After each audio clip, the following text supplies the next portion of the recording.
हम लोग आपका क्वेश्चन नंबर 28 बार लगाते हैं। ये भी बड़ा आसान है। एक केशनली को ऊर्ध्वाधर तल में डालने पर उसमें 10 सेंटीमीटर ऊंचाई तक जल चढ़ जाता है। एच की वैल्यू देखिए। यदि केशनली को 60 डिग्री झुका दे तो केशनली में कितनी ऊंचाई तक जल चढ़ जाएगा। कर लेंगे बेटा इसको। ये भी बड़ा आसान क्वेश्चन है बेटा। केशनली में जल की ऊंचाई है एच इतना। तो कहने का मतलब मेरा ये है कि जो केशनली है बेटा, उसको केशनली को मार कर मान लेते हैं तो एक पानी में डाल दिया जाता है तो केशनली में कुछ पानी भर जाता है। और वो कितने ऊंचाई तक भर जाता है आपका 10 सेंटीमीटर तक। आप एच की वैल्यू कह सकते हैं 10 सेंटीमीटर। क्लियर। अगर इस केशनली को थोड़ा सा इस तरीके से झुका दें और वो 60 डिग्री बेटा,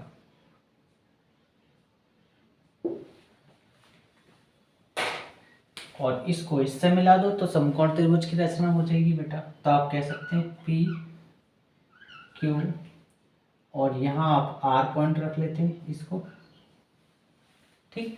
और यहाँ आपका ये हो गया, इसकी लंबाई एल मान लेते हैं बेटा। तो हम कह सकते हैं यहाँ पे आपका 90 डिग्री बनना है ना। और क्या है कि ये वाला आपका आधार होता है जब थीटा यहाँ होता है और थीटा के जस्ट सामने लंब होता है, और ये आपका कर्ण होता है। अगर थीटा आपका यहाँ पहुँच गया है तो लंब आपका ये नहीं ये होगा और आधार ये होगा। जब थीटा चेंज होते हैं तो बेटा हमेशा याद रखना, लंब आधार हो जाता है, आधार लंब हो जाता है, कर्ण कभी भी चेंज नहीं होता है, याद रखना। तो त्रिभुज पी क्यू आर से, मतलब समकोण त्रिभुज पी क्यू आर से बेटा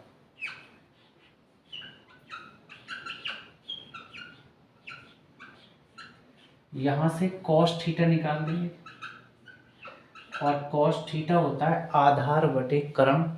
लंब ये नहीं है ये है बेटा, तो आधार आपका ये हो जाएगा, मतलब आधार क्या क्यू आर, और क्यू आर का मतलब एच, और कर्ण क्या बेटा आपका एल। मैथ वाले बच्चे जानते हैं, और बायो वाले क्लास 10 तक भी मैथ पढ़ता है। हाइट एंड डिस्टेंस, ऊंचाई एवं दूरी में आप लोग पता है। तो थीटा नास थीटा हमको दे रखा है 60 डिग्री बेटा, और एच की वैल्यू 10 सेंटीमीटर, और ये आपका एल। कॉस 60 की वैल्यू मैथ वाले बच्चे जानते हैं, त्रिकोणमिति टेबल में हाफ होती है, मतलब 1/2, और 10 सेंटीमीटर अपॉन एल। कैंची की गुणा कर देंगे, एल में 1 की गुणा करेंगे तो एल, 2 में 10 की गुणा करोगे तो 10 दूनी 20 सेंटीमीटर आपका आंसर। हम लोग आपका क्वेश्चन नंबर 29 बार लगाते हैं। क्या कहता है, एक केशनली में जल 2 सेंटीमीटर ऊपर चढ़ता है। यदि एक अन्य केशनली की त्रिज्या इसकी 1/3 हो तो उसमें जल कितना चढ़ेगा। चलो जी, यदि प्रथम केशनली को ऊर्ध्वाधर रेखा से 60 डिग्री झुका दें, मतलब थीटा की वैल्यू दे रखी है, तो नली में जल की स्थिति क्या होगी। कर लेंगे इसको बेटा। तो मैंने बेटा क्वेश्चन नंबर, अब हम लोग लगाते हैं इसको 29वां। पहली केस नली में जल ऊपर चढ़ता है h1 2 सेंटीमीटर माना। हम लोगों ने क्या करा, जो पहली वाली केस नली ये वाली, इसकी त्रिज्या हम लोगों ने r1 बराबर r मान लिया है, ठीक। अन्य केस नली जो है, मतलब केस नली की दूसरी त्रिज्या कैसे निकालेंगे। केस नली की दूसरी त्रिज्या इसी वाली की 1/3 है, मतलब r का 3 में भाग दे दो, 1/3 है। चलो जी, अब हम लोग जानते हैं H1 R1 H2 R2, तो अन्य जो केस नली है उसकी ऊंचाई पता कर लेंगे H2 मतलब। तो बड़ा आसान है, कोई टेंशन करने वाली बात कतई नहीं है बेटा। तो क्या करेंगे, H1 R1 और H2 उधर ही रहेगा, R2 नीचे आ जाएगा आपका, और ये क्या हो जाएगा आपका,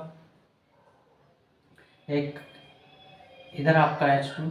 चलो रख ही लेते हैं वैल्यू, जो कर ही लिया। तो H1 की जगह 2 सेंटीमीटर बेटा, R1 की वैल्यू है R, R2 की वैल्यू है R/3,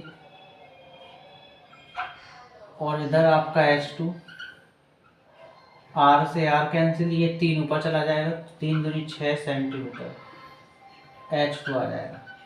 तो आपकी H2 की वैल्यू जो आएगी वो 6 सेंटीमीटर आ जाएगी। तो एक आंसर आपका आ गया।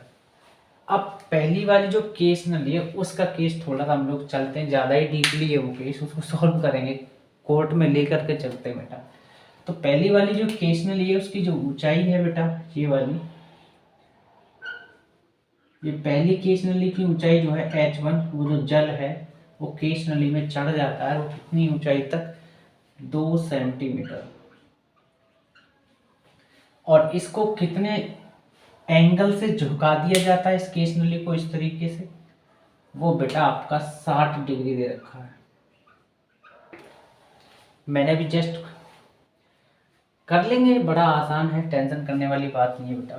तो इसका नामकरण कर देते हैं P, इसका नाम Q और इसका नाम बेटा R, और यहाँ आपका 90 डिग्री बनना है। अगर थीटा यहाँ होता है तो लंब वो होता है, कर्ण हमेशा यही रहेगा, चेंज नहीं होता। आधार और लंब चेंज होते हैं थीटा पर, ये सबको पता है। अगर थीटा यहाँ है तो थीटा के जस्ट सामने लंब होता है और कर्ण ये है, आधार ये, ठीक। अगर थीटा आपका यहाँ है तो लंब यहाँ हो जाएगा, आधार वहाँ हो जाएगा, कर्ण कभी चेंज नहीं होता बेटा, याद रखना। तुम लोग बोलेंगे समकोण त्रिभुज, समकोण त्रिभुज पी क्यू आर से बेटा कॉस थीटा निकाल लेंगे बेटा, और कॉस थीटा होता है आधार बटे कर्ण। तो आधार कौन सा है बेटा आपका, क्यू आर, मतलब H1 कह सकते हैं, और कर्ण आपका है ही, जिसको हम लोग L मान लेंगे बेटा, L मान लेते हैं। तो कॉस थीटा, थीटा नास बीटा हमको दे रखा है 60 डिग्री, और H1 की वैल्यू दे रखी है 2 सेंटीमीटर बेटा, और ये आपका L है ही। कॉस 60 की वैल्यू मैथ वाले बच्चे जानते हैं, है ना, त्रिकोणमिति टेबल में जो वैल्यू होती है वो 1/2 होती है, मतलब हाफ, और 2 सेंटीमीटर बटे L। कैंची गुणा कर देंगे, L की 1 में करेंगे तो L, और 2 में 2 की करोगे तो 4 सेंटीमीटर, आपका आंसर। क्वेश्चन नंबर हम आपका 30 पर लगाते हैं। क्या कहता है, एक केस नली को ऊर्ध्वाधर पानी में डालने पर उसमें 10 सेंटीमीटर ऊंचाई तक पानी चढ़ जाता है, मतलब H की वैल्यू दे रखी है। यदि नली को 45 डिग्री झुका दें तो नली में कितनी ऊंचाई तक पानी चढ़ जाएगा। कर लेंगे बेटा इसको। तो सारा डाटा लिख दिया मैंने बेटा। केस नली में पानी की ऊंचाई H बराबर 10 सेंटीमीटर, केस नली में झुकाव थीटा आपको 45 डिग्री, केस नली में पानी के तल की लंबाई है। मैं एक चीज़ बता दूँ बेटा, डैट इज सपोज करो ये आपकी केस नली है मारकर, और इसको पानी में डाल दिया तो पानी फिर ऊपर केस नली में आ गया यहाँ तक। चलो उसके बाद जहाँ तक पानी चढ़ा है केस नली में उसकी ऊंचाई दे रखी है 10 सेंटीमीटर, ये वाली H की वैल्यू।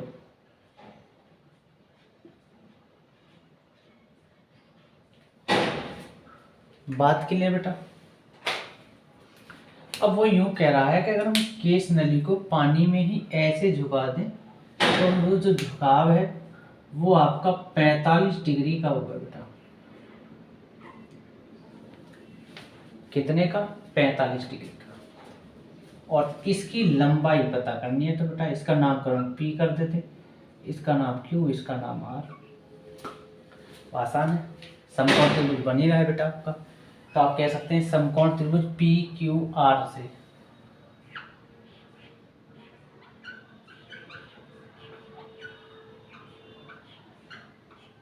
तो हम लोग बेटा क्या करेंगे, कॉस थीटा निकाल लेंगे यहाँ से।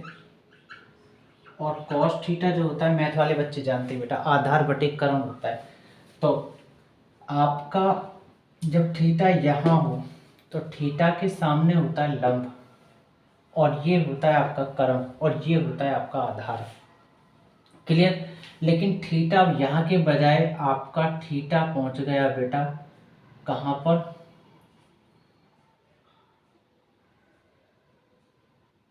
थीटा पहुँच गया यहाँ पर।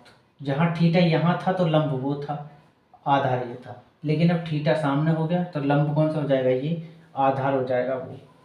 बात क्लियर। तो ये आधार है, ये लंब है, ये कर्ण। कर्ण कभी भी चेंज नहीं होता बेटा थीटा चेंज होने पर, याद रखना। तो आधार कौन हो जाएगा, क्यू आर मतलब H, और कर्ण कौन हो जाएगा, जिसको माना L कि इस नली में पानी के तल की लंबाई L, ये वाली। चलो नीचे L, ये L उधर चला जाएगा। ये एक काम करो, वैल्यू रखते हैं सीधा, थीटा नास बीटा 45 डिग्री, और आपका H दे रखा है 10 सेंटीमीटर, और ये आपका L cos 45 की मैथ वाले बच्चे जानते हैं, त्रिकोणमिति टेबल में वैल्यू होती है 1/√2, तो 1/√2 और 10 सेंटीमीटर, ये L कैंची की गुणा कर देंगे, L उधर चला जाए, L में 1 की गुणा करोगे L, और 10 में गुणा करोगे √2 की, तो 10√2, और ये आपका सेंटीमीटर, और यही आपका आंसर। तो बेटा ये आपको मेरा पढ़ाया हुआ समझ में तो आ रहा होगा, अगर आपको आता है तो अच्छी बात है, और अपने बड़े बहन भाई जो भी छोटे बड़े हैं उनको बताएं इस चैनल के बारे में, और बोलें कि सब्सक्राइब करवाएं, और उनसे भी बोलें कि वो भी आगे शेयर करवाएं और सब्सक्राइब भी करवाएं चैनल को, क्योंकि उससे क्या होता है कि अगर आप लोग हमको थोड़ा सपोर्ट करोगे तो हमें एक एनर्जी मिलेगी, और बनाने की वीडियो की कोशिश करेंगे हम लोग। तो बस आप लोगों का सहयोग चाहिए, और बाकी हम लोग बने रहेंगे बेटा।